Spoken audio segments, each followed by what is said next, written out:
यहाँ हेर्नुहोस् है साथीभाइ हो, यो चाहिँ आज अब ब्याउँछ कि भन्ने आशा छ हो। यो चाहिँ जनवरी 11 तारिक चाहिँ यसलाई चाहिँ एआई गराएको हो। अनि हामीले चाहिँ पर्खिरहेको थियौँ कि यो चाहिँ अब कहिले चाहिँ ब्याउँछ भनेर। आजदेखि चाहिँ आज कति तारिक हो? हामीले चाहिँ हजार आज कति तारिक रहेछ?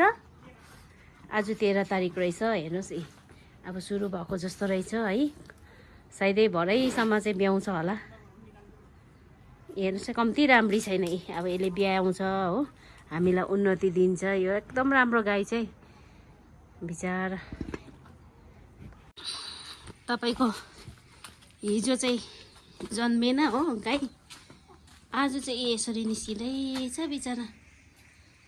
खुट्टाबाट पो पहिला सुरु हुँदो रहेछ बिचरा। कति साह्रो परिरहेको होला। आज 14 तारिकको दिन चाहिँ यसले ब्याउनु आँटे।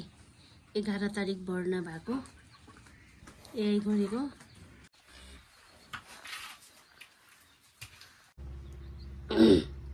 यो चाहिँ नि गाईको बच्चाको बाछीको साथी रहेछ हो।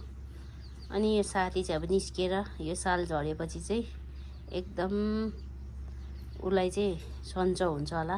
यो साल नझरिन्जेल अलिक सन्चो हुँदैन होला, बिस्तारै टाइम लाग्छ होला साल झर्न पनि। बाछा चाहिँ उयहाँ बसिरहेछ हेर्नुहोस् न। नि माया चाहिँ यसरी गर्दो रहेछ है पशु प्राणीले। आमा दुख्दो रहेछ है बिचरा। हेर्नुहोस् न बिचरा दुख्दो रहेछ। नि साल झर्ने टाइम हेर्नुहोस् न। भए पनि माया गर्दो रहेछ हेर्नुहोस् न।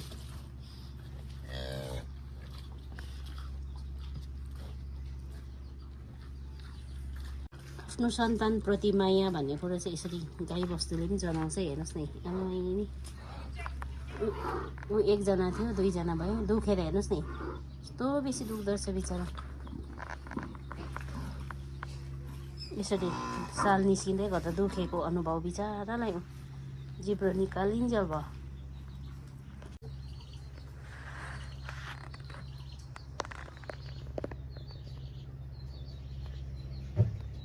यसरी पुरा साह्रो पर्दो रहेछ हौ बिचरा है। प्रसुति वेदनामा पर्नु चाहिँ सजिलो चाहिँ छैन। हेर्नुहोस् बिचरा।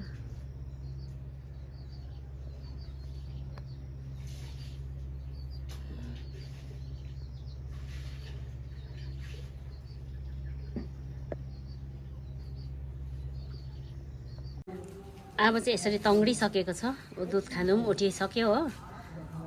प्रसुति वेदना लागेकोदेखिको चाहिँ तङ्ग्रेकोसम्म मैले यहाँ भिडियोमा एकदम हालेको छु है। यो चाहिँ मेरै लागि पनि एउटा रिमेम्बर अनि मेरै लागि पनि एउटा जानकारीको लागि राखेको हेर्न सक्नुहुन्छ।